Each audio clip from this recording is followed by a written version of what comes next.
So I guess with that, do we want to get on to the Dial of Destiny? Do you want to do that right now? Yeah, I think we should get into some predictions. Or did you want to rank them before? Oh yeah, let's rank them. You can go first. All right, so at the bottom, obviously, Kingdom of the Crystal Skull. We just spent like an hour and a half talking about why this one's at the bottom. And then I think, as we mentioned last time with The Last Crusade, it's kind of difficult to rank the first three because they're all so good and so close in quality. But I think I would go Temple of Doom in third, Raiders in second, Last Crusade in first. I mean, I think I guess we kind of talked about why. Yeah. We're on that, but like, you like Last Crusade the most because it's the funniest, basically. Yeah, and just I really do like the writing and the relationship that Indy has with his father, and I think it makes it not only very interesting to watch, but it's also just very fun with all of the action scenes as well. And again, just to make it clear, there's quite a gap between yeah, between Temple of Doom and Kingdom of the Crystal Skull. Okay, so my ranking is basically the complete opposite of yours, because at number four... so Kingdom of the Crystal Skull is first, you say? Yeah, no, I'm joking. Last is obviously Kingdom of the Crystal Skull. Yeah. Like I mentioned before, I don't hate it, but it's by far the most forgettable of the series. Yeah. It's just not as good as the other three.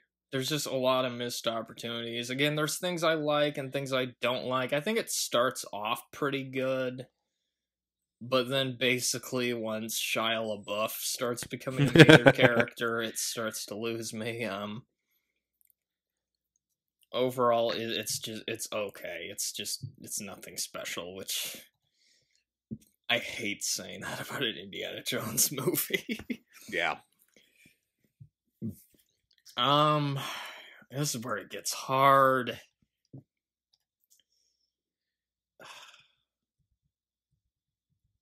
I think, okay, I'm gonna go with my heart on this one. Pun definitely intended. 3 is Last Crusade and 2 is Temple of Doom. But again, this is very close for me.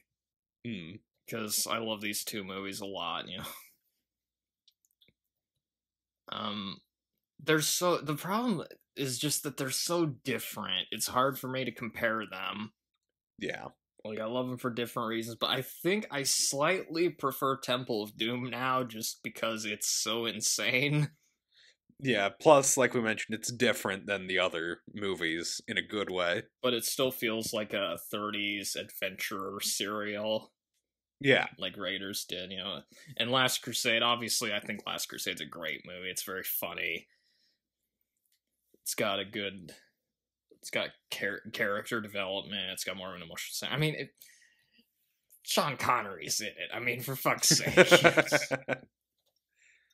Hell, maybe that one should be first. I don't know. It's just, again, you can see why this is hard, because, you know, but I'm going my heart on this one. I'm gonna put the heart-ripping movie at number 2 on this list. And number 1 is Raiders of the Lost Ark. That's a very understandable choice. After thinking about it, I think it's my favorite Spielberg movie.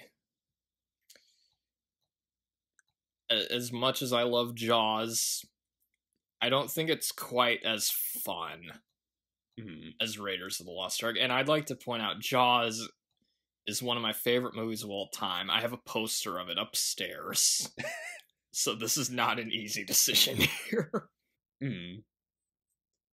But I think just Raiders, just has had more influence on me and, like, my life, and also just my thoughts on movies. So, you know, Jaws has as well, but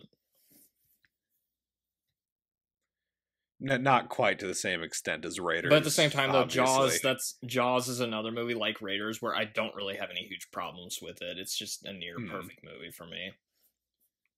But I think Raiders wins just because, again, I think it's just Indiana Jones is just one of my favorite characters. I really love Harrison Ford's performance in that role. And again, it's fun. It's a crazy, insane adventure. And it's just, we already talked about it in the other podcast. I shouldn't get too long-winded, but yeah, Raiders of the Lost Ark, again, one of my favorite movies of all time. So, you know, picking a favorite Spielberg movie, that's not easy for me, but I think Raiders is my favorite now, having rewatched it. And like I said, the first 3 Indiana Jones movies, they're all fun, great adventure films. Ranking them is kind of a moot point. You know, yeah. Like I said, you know, it's, but Raiders is definitely my favorite one. Some people are probably gonna be pissed that I put Temple of Doom above Last Crusade, but honestly, I'm wondering if that'll be another one in retrospect where I think maybe that was a dumb decision. I don't know, but that's just the last few times I've watched it, that's kind of where I've, you know, just, but anyway. Because again, when I was younger, Last Crusade was my favorite of the series, so hell, who knows? Maybe in like 20 years I'll be like, you know, Kingdom of the Crystal Skull. I don't fucking know about that, no. Who knows? Maybe Dial of Destiny will be like the Star Wars sequel trilogy. And will make you appreciate Crystal Skull that much more. Let's start talking about Dial of Destiny. Okay, so I'll be honest, I'm really worried. Yep. Especially, again, after seeing how the sequel trilogy turned out for Star Wars. I saw the trailer, and I'll admit I thought it kind of sucked, actually. Yeah, there's not a whole lot of information that the trailer really gives, except that Harrison Ford is going on an adventure with his granddaughter. And he's super fucking old. Yes. Although, to be fair, Harrison Ford does look good for his age. Yeah. He's like 80, you know, and yeah.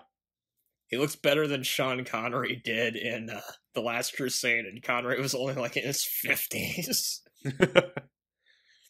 Plus, we know that there's also going to be a scene of a de-aged Indiana Jones at some point. Yes, there's like a younger version of Indiana Jones. I don't know I think it's a flashback.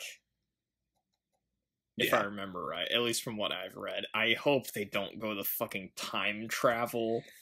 Oh, that would be a very unique choice. And I will say, from what I saw of it, the de-aging actually didn't look bad. I think recently movies have gotten better at de-aging actors. But it's so good that it makes me a bit worried what this technology will be used for in the future. Indiana Jones 6 is a prequel to Temple of Doom. We'll still get Harrison Ford to play Indy, we'll just de-age him. Because I remember reading about how they were thinking of bringing back, like, they were going to have, like, a CGI James Dean starring in a movie, and I remember hearing about that and just being like, oh my god. Why would you do that? I mean, I guess that's a bit like the necromancy performed for Rogue One. Yeah, where he had Tarkin, yeah. As if James Dean has been dead for even longer than Peter Cushing has.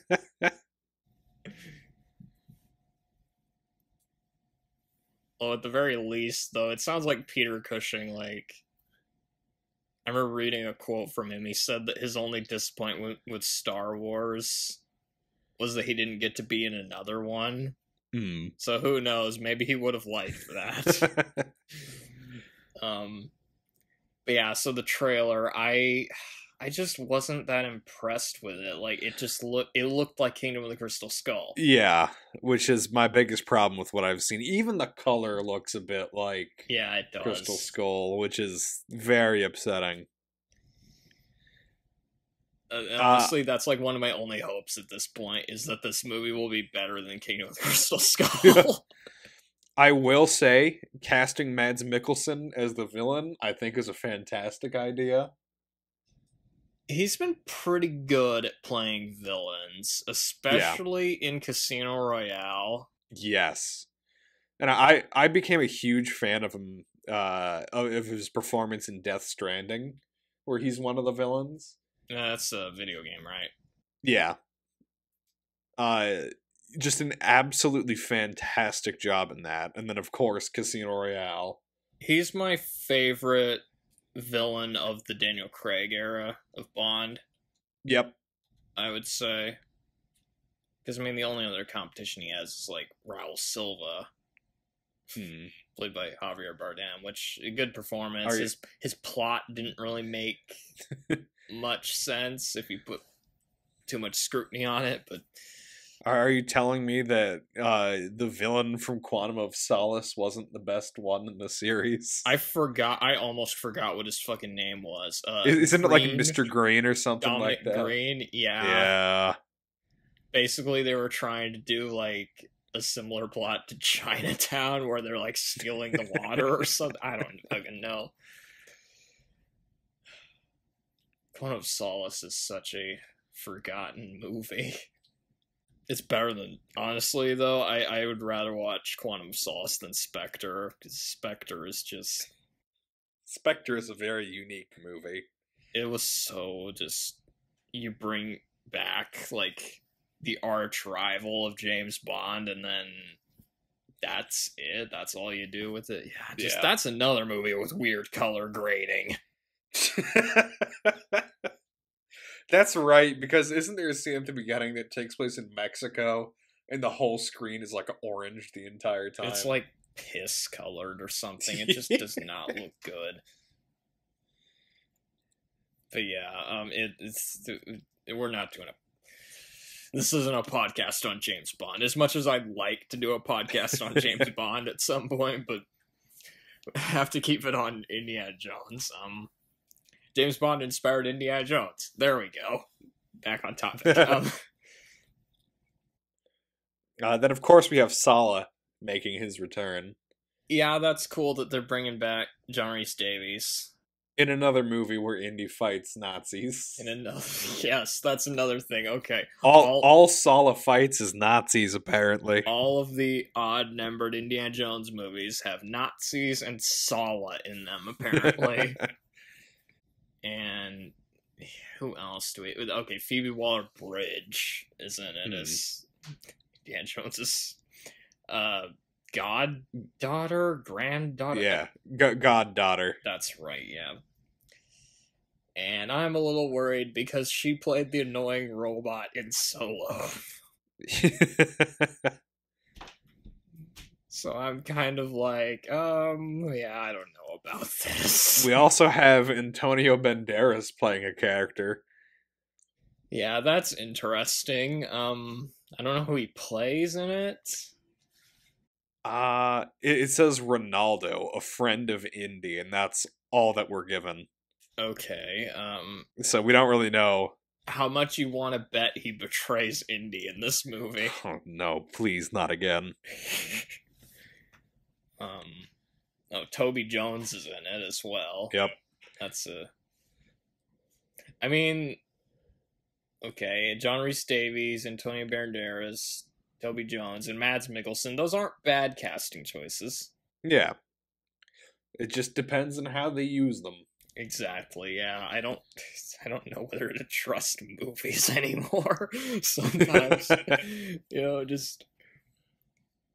Or more, I should say, movies that are, like, part of a series, Yeah. Because after what happened with, fucking Disney and all their bullshit. But one thing I am grateful for, though, Shia LaBeouf isn't in the movie. Yeah. That's That's good at least. Although Karen Allen isn't in it either, which I'm like, okay, but didn't she just marry Indiana Jones? That's kind of weird that... Yeah. I don't know what they're gonna do to explain that. And I think it's time we get on to the most important part of any Indiana Jones movie. What's the MacGuffin going to be? Oh god. Based on what I don't know if there's any information about it actually. It doesn't look like it, so it's time for speculation. Okay. Is it okay, Dial of Destiny? Because when I hear that, I don't think I just had a horrible, horrible, horrible idea. You mentioned ancient astronaut theorists earlier. Oh no. Is Indiana Jones gonna resurrect an alien spaceship to shoot down the Nazi moon mission? Or whatever's about to happen? I don't know if I might have just cursed us all. I'm very sorry. I feel like, I don't know, that's the thing, it's hard to predict. Like, are they dumb enough to try to do the aliens angle again? I can see it. I can see it happening. Interdimensional beings. Yeah. Honestly, this is another horrible idea. I think I did mention it a little bit earlier, but I have just this bad, like, premonition that this movie will involve time travel. Oh, God. You see, and there's actually one thing that I'm thinking might lend itself to that. And it's a very loose connection, but the title of the film is Dial of Destiny. That's why I was thinking that, yeah. And yeah, also, it does sound vaguely time travel-y, which is a bit worrying. And I've read a few things, like... And also the fact... Okay, so the plot, it involves, like, an ex-Nazi working for NASA. Played by Mads. Yeah, but he's working for NASA. And honestly, okay, this is the other... I mentioned this horrible idea in the previous podcast, but one of the previous podcasts, that maybe Indiana Jones goes to space. I'm fully ready for that to happen. There's no doubt in my mind that Indy is going to space at some point. Or he has to stop, like, a rocket or something. Who knows? Maybe we're getting Moonraker 2, and we don't even know it. It's going to be like either the movie Moonraker or the book Moonraker. Because the book Moonraker, basically, it involves the villain building a rocket and trying to use it to destroy London. So they could be going that direction, or they could just go like the movie Moonraker did and just go to space. I mean... Indiana Jones is an astronaut, and he's firing ray guns, just like in Moonraker. I did also notice some underwater scenes in the trailer. Yeah. So that should be... Maybe there is an Atlantis... Oh, God.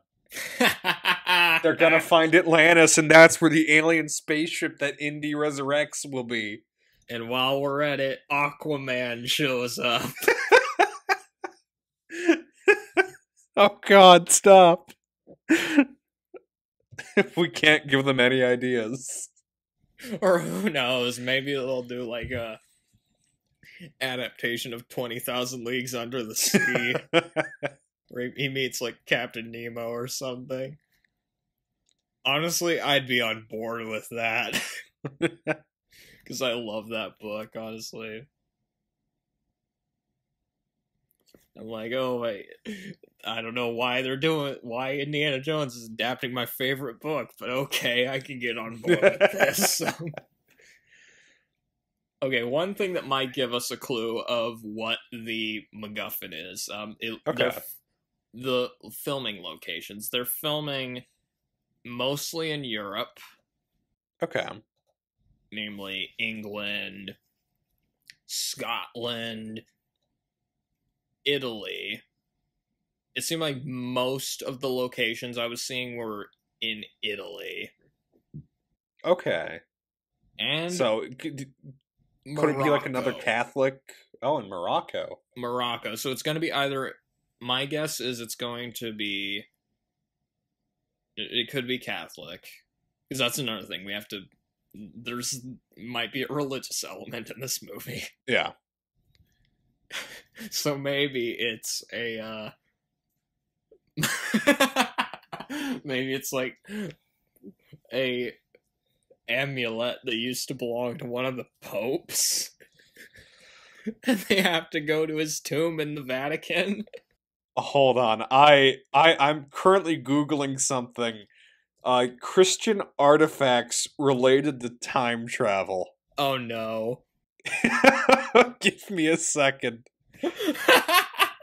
I need to read through some of these. Oh no. Come on. There's gotta be something. Is there something called the Dial of Destiny in there? Oh my god. Okay, it looks like there's not anything that's directly related to time travel. The name, I'm trying to think. Like, maybe it's not.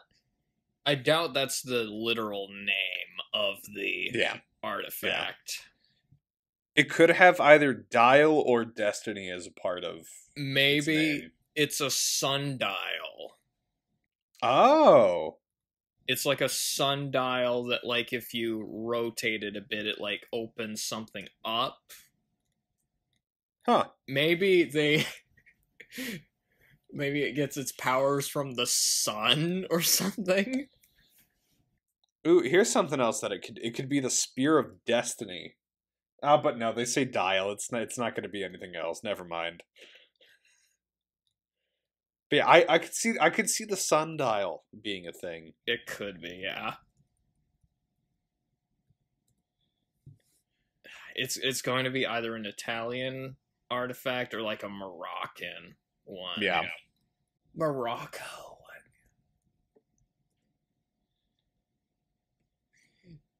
Is it going to be a throwback to Road to Morocco or something? And like, it's just famous Moroccan artifacts. Uncovering the mystique of Morocco. Maybe it'll be here. I think Casablanca takes place in Morocco. Oh, really? It might be in Morocco, and it might be a sundial. I'm looking at Moroccan sundials right now. Moroccan sundials. What do you mean out of stock? I can just buy one. Because what else would a dial be? Yeah. A face of a clock, a watch, a sundial. I think a sundial makes the most amount of sense. Or a compass or something. Yeah. You know, now that I think about it, Dial of Destiny sounds more like the name of a Pirates of the Caribbean movie. It kind of does. But, like, what does it do? Does it, like, turn back time or something? Like, I don't know. That's because it's going to have some sort of. Does it make people younger? Like, is it like a Fountain of Youth type thing? Oh. Or is it just like the Grail? I don't know. Here's something it could be. It could be. I don't know how familiar you are with this, and I'm going to completely butcher how it's said. But the Antikythera mechanism. The what? Antikythera mechanism. It's like an ancient Greek thing that has a dial on it. There's like a conspiracy theory that it's like a computer, essentially. The oldest example of an analog computer used to predict astronomical positions and eclipses decades in advance, you know? Oh no. That might be, maybe it's like a device that predicts the future or something. That could be it. That could, because then that would tie into the Destiny. Oh my god, that might be it, actually. It, like, predicts the future. I don't know why I hadn't thought of that earlier. If it turns out we just figured out the plot completely, like the MacGuffin, I am going to laugh very loudly in the movie theater. I don't know if I'm gonna see it in the theater. Actually, I might wait. I'm probably gonna see it opening night because I'm a sucker like that. Yeah, because you saw the Star Wars on opening In night. theaters, opening night. I saw.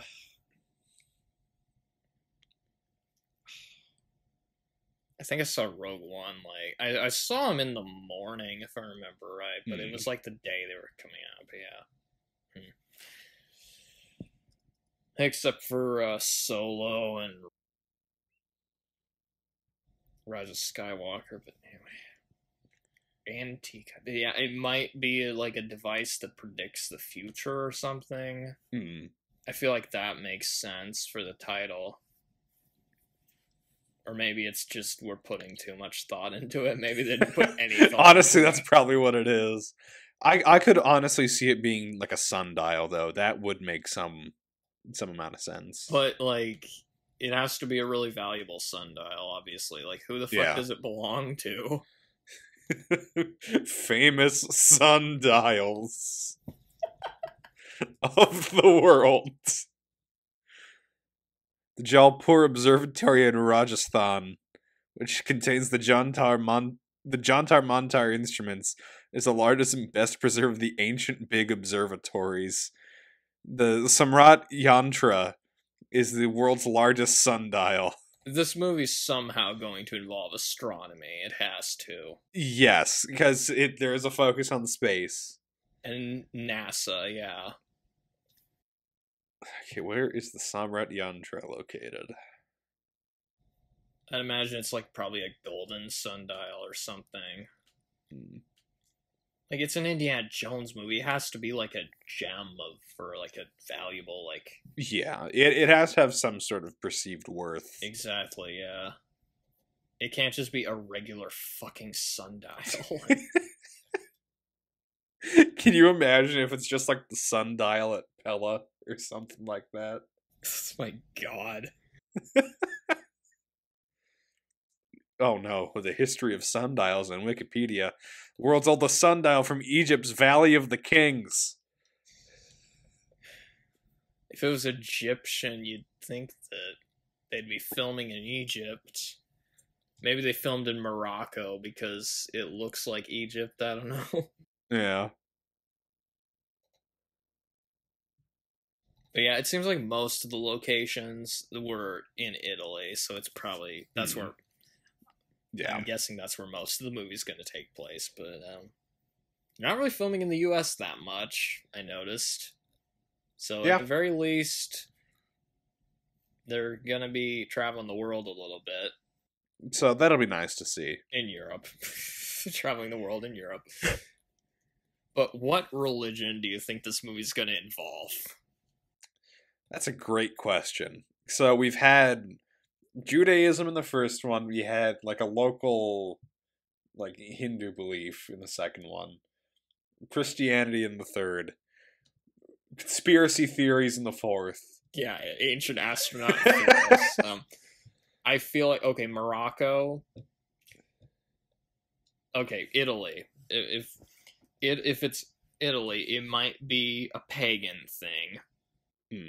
Because it could be something from like ancient Rome, maybe. Possibly. Yeah. Could be that. Because they had sundials back then, right? I'm not like a history. Or it could be like, because of the Moroccan connection, it could be an African religion. It could possibly be Muslim. Muslim? Oh, that might be it. It could be Islam. Muhammad's like sundial? I don't know. Did Muhammad have a sundial? I don't think so. That would probably be considered sacrilegious if they just directly made it Muhammad's anything. Muhammad's radio. Oh, hold on. Wikipedia page, Relics of Muhammad. I feel kind of like I was being kind of sacrilegious just by mentioning his name, actually. Yeah. The beard of Muhammad.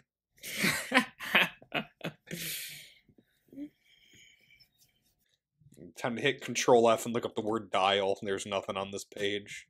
But since there's the Italian, it could be like something involving like Because my first thought was like maybe Roman Catholicism, or it could be paganism, so it could involve one of the emperors, maybe.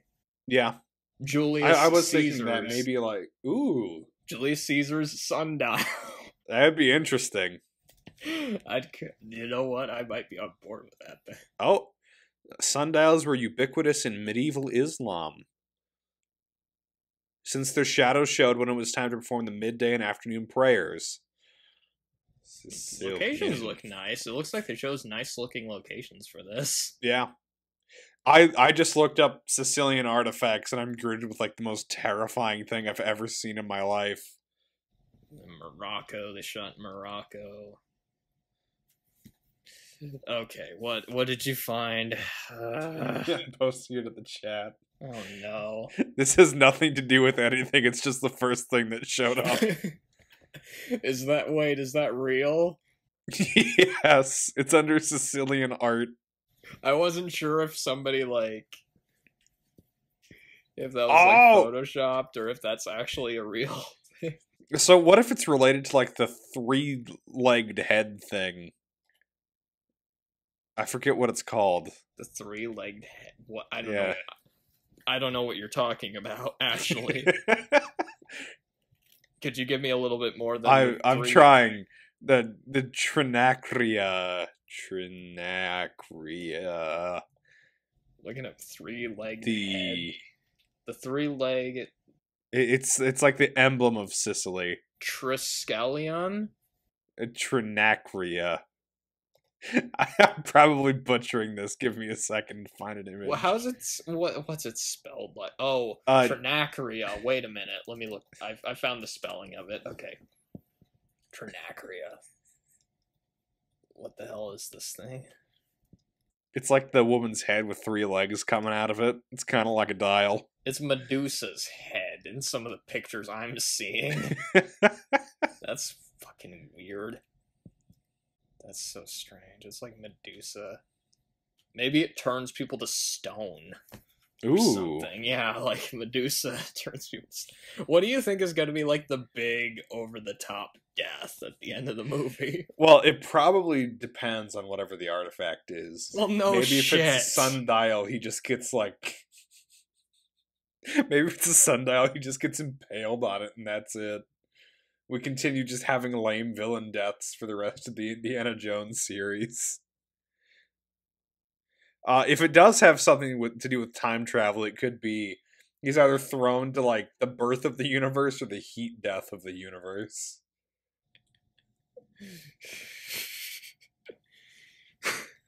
I love how you're just coming up with like the worst possible case scenarios, and I'm trying to like make sense of some of this. They really should just hire me. I say things and then they write down to make sure to never do those things. I guess like again, it's just they kept a lot of stuff under wraps, so I don't know exactly what they'll be doing.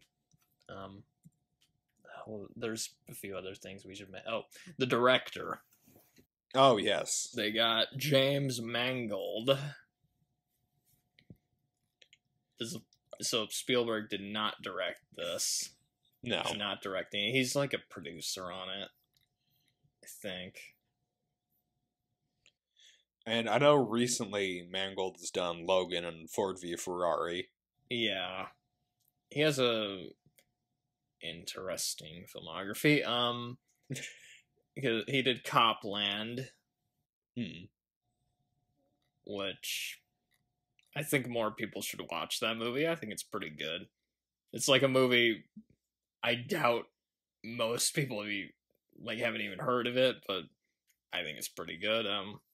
It's got an interesting cast. It does, yeah. It's one of Stallone's more serious performances. And yeah, Robert De Niro is also in it, and Ray Liotta, rest in peace. He did Identity, which was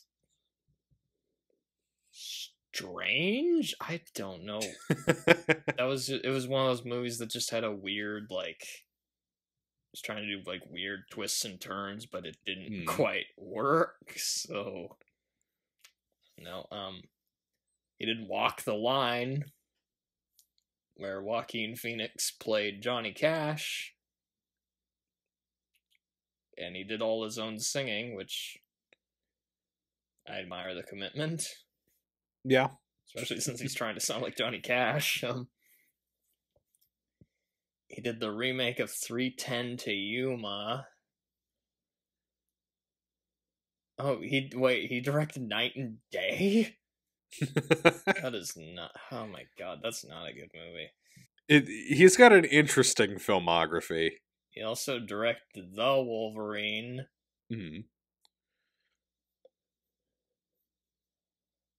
Which I don't remember much of that movie. And Logan, obviously, we mentioned. And one thing I read is that his style on it sounds like he's gonna do a similar thing to what he did with Logan. Interesting. Which makes me a bit worried, because I've heard a bit about Logan. It makes me worried that Indiana Jones is gonna die in this. Yeah. I didn't want to go there, but yeah. I was like worried this was gonna be like one of those cynical deconstructions of a character, because you think about it, like the past few years they've just been killing off like everybody, it seems. Yeah. I mean, they've already killed off Harrison Ford. And yeah, Han Solo, yeah. Well, to be fair, Harrison Ford wanted to kill off Han Solo, so that was probably gonna happen anyway. They killed off Luke Skywalker. Killed off Leia. They killed off James Bloody Bond. That one still hurts. I'm sorry. But hey, they didn't kill Lando. They didn't kill Lando, at least, yeah. That's why you should be afraid of my predictions. Oh, because you think they're gonna kill off Lando? No, because I correctly predicted that Lando would be the only one left alive. Yeah. I kind of had a feeling that was going to be the case, though, actually, because, I mean, Carrie Fisher died, so they couldn't really do anything with Leia after that. They didn't kill off Chewbacca. They almost did, but... But yeah, like, basically what I'm worried about is this is going to be, like, a really cynical deconstruction of Indiana Jones, which... I hope isn't the case. I want it to be fun. Please don't do that, I beg you. I was already traumatized when they killed James Bond in No Time to Die, and also some of what they did in the Star Wars movies. I'm just... Stop hurting people, please. Oh my god. It's like, oh, let's like kill off just all your childhood heroes and just oh my god. Because really, I mean, it's just done, especially with Indiana Jones, it doesn't fit Indiana Jones. Yeah. Because Indiana Jones is like very like it's fun hopeful, and exciting and adventurous, and also a bit cheesy at points, you know. Temple of Doom is dark, yeah, but there's also a lot of humor in it. Yeah. And it ends pretty well, you know? Like, they survive. Yeah, because basically at the end of every movie, he lives to have another adventure at the end of the day. Yeah. If you want to go the direction of he's too old and he is going to retire, fine. Let him retire. Let him be a professor. Harrison Ford is in his 80s. Fine. Go ahead. Don't do a show about fucking Phoebe Waller-Bridge's character, though. That's not... It'll be her and Shia LaBeouf. Oh, God, I'm not... If they do that, I'm not watching it. He'll have adopted Indy's last name, so he'll be Mutt Jones. God. it already kind of pissed me off when he almost put on the hat at the end of King of Crystal Skull, you know, and then having him literally do that in a show, I just, I wouldn't be able to. The writers. We should look at the writers real quick. Because I remember taking a quick look at some of them. So James Mangold is one of the writers. Okay. We kind of went through his filmography, so yeah. Okay, these other guys, we got Jez Butterworth and John Henry Butterworth. And so they've worked together on a few different projects. What did they work on? They both worked on Edge of Tomorrow, which also had Christopher McQuarrie. Jez worked on Spectre. Oh no. My least favorite of the Daniel Craig Bond movies, and he worked on that one. They also both wrote for Ford v Ferrari, so they've at least worked with John Mangold before. James Mangold. I haven't seen Ford v Ferrari, but you got pretty good reviews though, so yeah. Got like a Best Picture nomination. They did uncredited script doctoring on Cruella. Nice. I haven't seen it. Neither have I. I didn't have any interest in that. Do I need a fucking backstory for Cruella DeVille? I mean, she's crazy and she hates puppies. That's all I need to know. I don't need like a tragic backstory for her. And then, of course, yeah, Dial of Destiny. This doesn't really help me much. Because it looks like John Henry hasn't done a whole lot. He's got like 7 movies listed. Oh, John Henry Butterworth, okay. Yeah. I was like, John Henry, isn't that the guy who, like, competed against the freight train? Like, Fair Game. Apparently they wrote Fair Game, which is a political drama starring Sean Penn and Naomi Watts. Huh. That's an interesting choice for an Indiana Jones movie. Oh, and Black Mass. They wrote Black Mass. Well, Jez Butterworth did. Starring Johnny Depp as mobster. Okay. I haven't seen it, but I've heard it's good. I just haven't seen it. I don't know. This is hard to predict. I mean, at the very least, they didn't get the stupidest choice to direct and write it. You know? Yeah. They could have got a worse choice.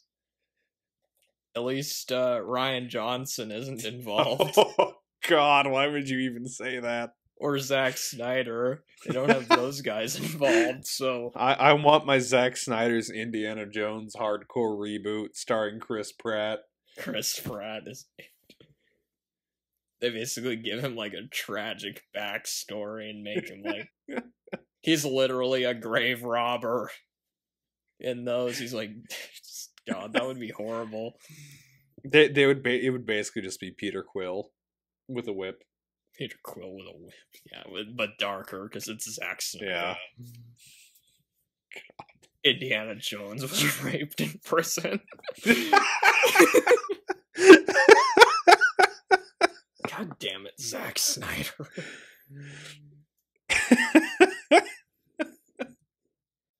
I don't know. It's hard to predict. Like, but based on the trailer, all I was getting was just Crystal Skull vibes. From the look and the tone of it. I'm just not expecting this to be that good of a movie. Which is disappointing. Although, granted, that's one trailer. Yeah. And it doesn't really show a whole lot. Maybe the next trailer will be better. Who knows? Or maybe it will be worse. Who knows? I should point out, the trailers for the Star Wars movies, the new ones, looked fantastic. Yeah, fair. And yeah, they didn't live up to that. It could be an inverse of that. Who knows? Just throwing that out there. Although there is another worrying sign with this. Speaking of the newer Star Wars movies, Kathleen Kennedy is involved. Yes. No, just no, please. And that's basically what I'm worried this is gonna turn out like, is the Disney Star Wars trilogy. Like, yeah, that really is just a worst case scenario. What are you talking about? Rise of Skywalker was amazing. Did you see how many Star Destroyers he had? I mean, how can a movie be bad if it has that many Star Destroyers in it? I will say she was the producer on Mandalorian and on Andor. Okay. So it might just depend on who she puts in charge of the project, which in this case is Mangold and then the two Butterworth brothers or whatever they're called. Butter Brothers. Oh, they are the Butterworth brothers. There we go. I got it right. In 2019, Kathleen Kennedy was appointed an honorary commander of the Order of the British Empire. What? Wait a minute. In 2019, Kennedy was appointed an honorary commander of the Order of the British Empire for services to film production in the UK. Like, and a fucking OBE. She has a fucking OBE. That's... oh my god. It is worth pointing out, though, that she was a producer on the other Indiana Jones movies. Yes. So maybe she's just better at handling Indiana Jones than Star Wars. Again, I think it's going to come down to whoever she puts in charge. And so hopefully Mangold and the Butterworths made something passable. Hopefully, yeah. I mean, I'm not really looking at their resume and then thinking, okay, these are like... But then again, yeah. Spielberg helped make Kingdom of the Crystal Skull. Yeah. And Spielberg does have some involvement here. Yeah, as a producer, I believe. As a producer. Lucas is not involved, although honestly, that's a good thing, because... Yeah. You know, considering...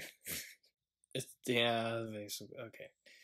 Although, okay, we can be rest assured at least that, okay, whether this thing is good or bad, because again, it could go either way. Yeah.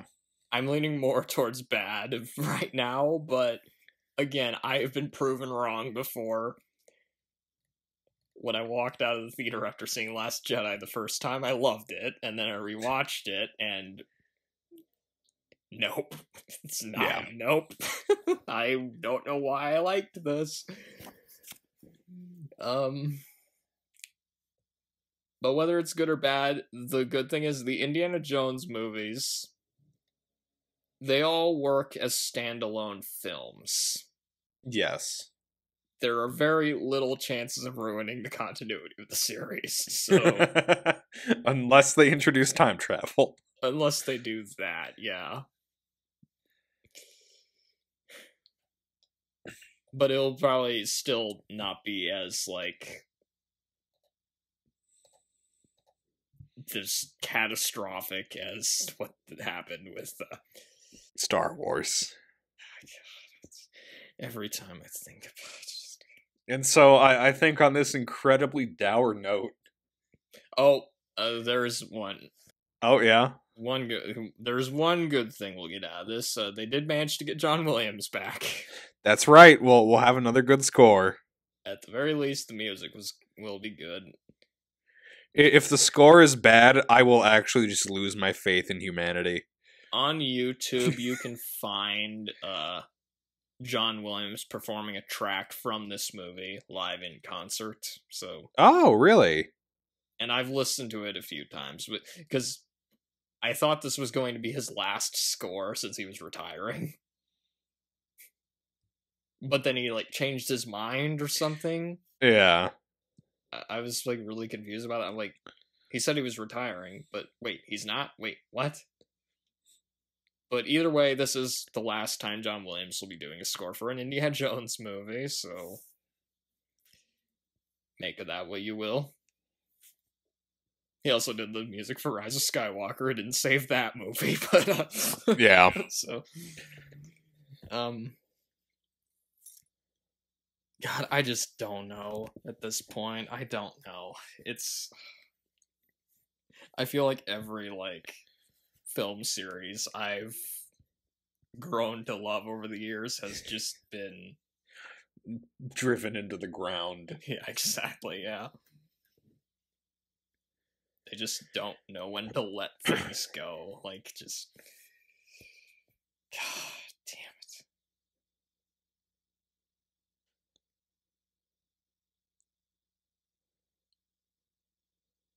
it. So, tune in next time. I don't fucking know. Okay.